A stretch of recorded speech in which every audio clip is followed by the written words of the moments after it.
Kotse ba? Feel kotse na.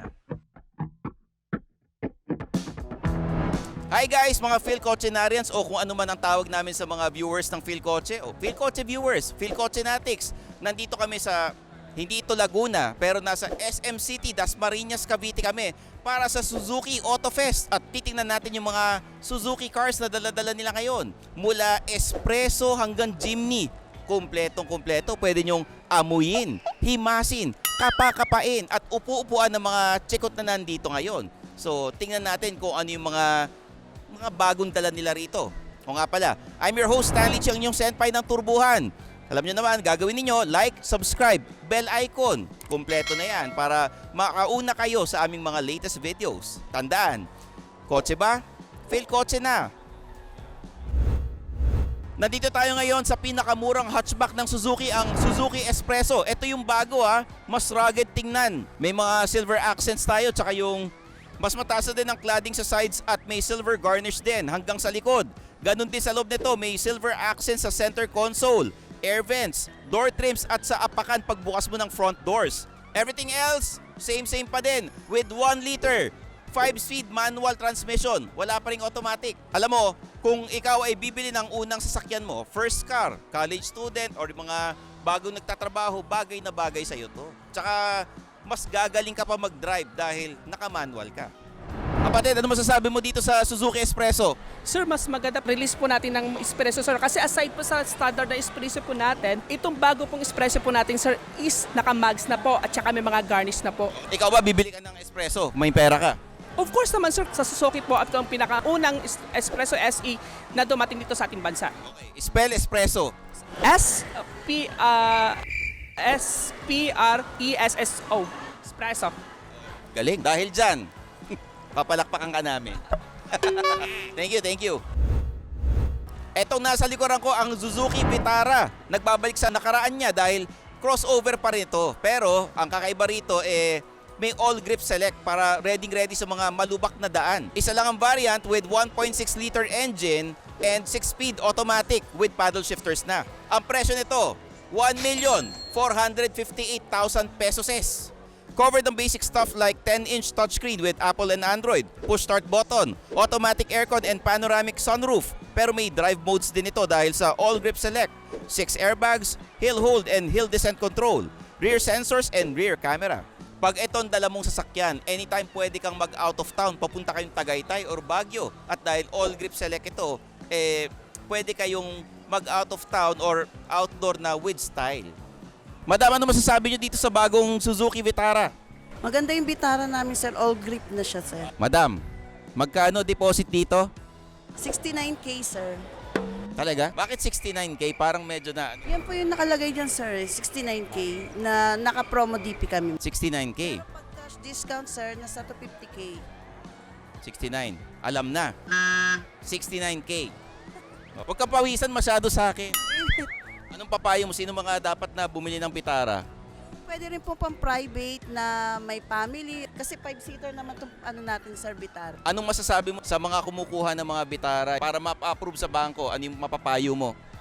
Ang payo ko lang, pwede sila mag-apply kahit sino, basta may requirements. Madali naman yung approval sa amin. Magkano discount? Discount namin 250 pag cash. Pero ang deposit 69K. Down payment 69K. Salamat. Siyempre, pag sinabing Suzuki Auto Fest, kailangan kasama ang pinaka-pogi. Bukod sa akin, nandito ang Suzuki Jimny na bagay pang off-roading. Ito yung paborito namin sasakyan ni Jacob. Pero si Jacob, itong kulay ang gusto niya. Gusto ko yung army green Ang Suzuki Jimny nagsastart sa presyong 1,095,000 pesos. Sa mga hindi nakakaalam, itong Suzuki Jimny ay 3-door na SUV na pang off-roading. Pero dahil nga napakataas ito at madaling dalhin, marami may gustong gamitin ito pang city driving. Sa loob ay modern retro ang itsura nito dahil same basic shapes as before pero modern ng function. May 9-inch touchscreen with off-road mode. May 2 folding seats sa likod pero pang bata na lang yon or sa tropa nyong nagpumilit sumama. Alam nyo pag sinabing Suzuki Jimny talagang napakalakas ang datingan mo. Pang bachelor, binatang-binata na napakaangas tingnan. Na-imagine ko lang na nag-off-road ako tapos may kasama akong kadate na parang wow, parang ready sa turbuhan. Sa biyahe out of town. Sir, pakilala kayo. Anong pangalan niyo, sir? Nixon. Nixon, anong nagustuhan mo dito sa Suzuki Jimny? Ang cool kasi ng dating niya eh. Backstep tapos parang, alam mo yun, yung old school lang dating pero yung dating ang kakaiba. Talagang parang action star ang datingan mo. Oo nga, nakikita ko parang naka-jacket ka. Kulang lang sa'yo, naka-shades ka eh, no? Pwede. Pwede, no? Sabi mo nga, isang bala ka lang. Isang bala ka lang. Galing. Okay guys, nandito tayo kasama si Josh para explain sa atin ang Suzuki Swift na pang binatang binata ito eh, no? Pwede, si Suzuki Swift po ay pasok sa hatchback segment. Ang engine displacement niya is 1.2 liter, 4 cylinders po. Sobrang tipid, pwede nyo pang out of town, pwedeng pang everyday use. Ang gulong niya sir, 16 inches po. 16. Magkano discount pag bumili ako nito? Nasa 100k po sa manual transmission sir. Sa automatic naman po 60,000 discount. Magkano deposit? 19K. 19k sir sa down payment. Pagka financing 20% based. Ang monthly niya po nasa 15,000 sir. Bukod sa matipid to sa gas, ano pa ang advantage pag kumuha ka nito? Ayun sir, lowered siya. Mababa kasi yung ground clearance niya sir, kaya gwapong-gwapo siya sa kalsada. Mas pa-lowered mo pa lalo. Pwede set up sir, pwede. set up, Tsaka malaki kasi yung mags niya sir. Okay, sige, maraming salamat Josh ha. Okay, anyayahan mo na sila. Sabi mo sa kanila bumili ng Suzuki Swift. Guys, yung mga kakilala ko dyan at tsaka sa mga client natin ng Suzuki and other brands, punta lang kayo dito sa SM Dasma. Inquire lang po kayo, may mga palaro tayo dito. May event tayo. Sasayaw ka ba sa TikTok? Challenge? Pass. Ang impression ko sa sasakyan ito, kung may budget ka naman, tapos mahilig ka mag-custom mga kotse, pwedeng-pwede sa'yo to. Paglaruan ninyo, ito yung Toys for the Big Boys. Diba? Ang ganda. Tsaka kung for city driving lang naman, pupunta ka ng opisina, tapos sa bahay, okay na para sa'yo tong Suzuki Swift. Ito is one of the two sedans available in the Suzuki lineup, the Suzuki Desire. Siyempre, alam nyo naman na matipid ito sa gas. May 1.2 liter gasoline engine. Tapos may 5-speed manual or 5-speed auto gear shift. Na-review ko na to kaya check nyo yung video namin sa philkotse.com or sa YouTube channel ng Philkotse. Medyo basic ito overall pero may power folding side mirrors, rear air vents, maraming cubby holes, dual airbags, hill hold control and rear sensors. Kung ayaw mo ng hatchback tapos gusto mo ng sedan na matipid sa gasolina, bagay na bagay sa itong Suzuki Desire. Kung 7-seaters naman ang habol ninyo, etong Suzuki Ertiga ang isa sa mga pinakamurang 7-seaters na makikita ninyo at ang halaga nito, 763,000 pesos. Available ito with a push start button, electronic aircon display, rear air vent sa likod. Sa power, meron itong 1.5 liter engine available with a 4-speed automatic or 5-speed manual. Ito ang isa sa mga pinakasulit na MPVs na makikita mo in the market. Bukod sa affordable siya, maluwag sa loob. Okay? Pwedeng pang negosyo, pwede pang pamilya, kahit saan. Pang excursion, isamang pa kapitbahay mo, pwede. Ano masasabi mo dito sa Suzuki Ertiga?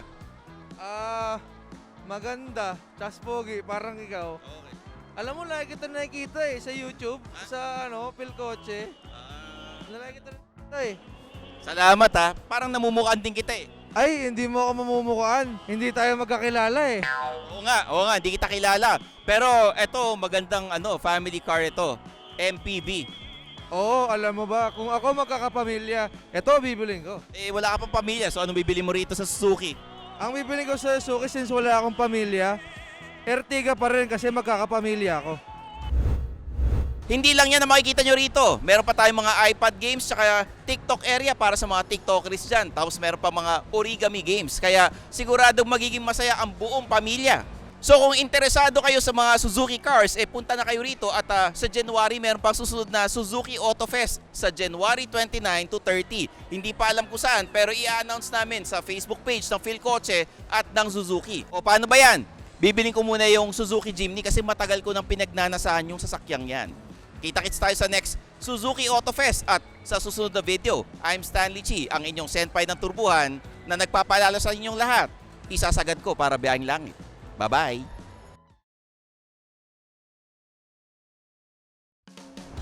Thanks for watching. For the latest news, reviews, and anything you want to know about cars and car ownership, visit philcoche.com. Follow us on YouTube, Facebook, Instagram, and Spotify para hindi ka huli sa usapan. Tandaan, kotse ba? Philcoche na!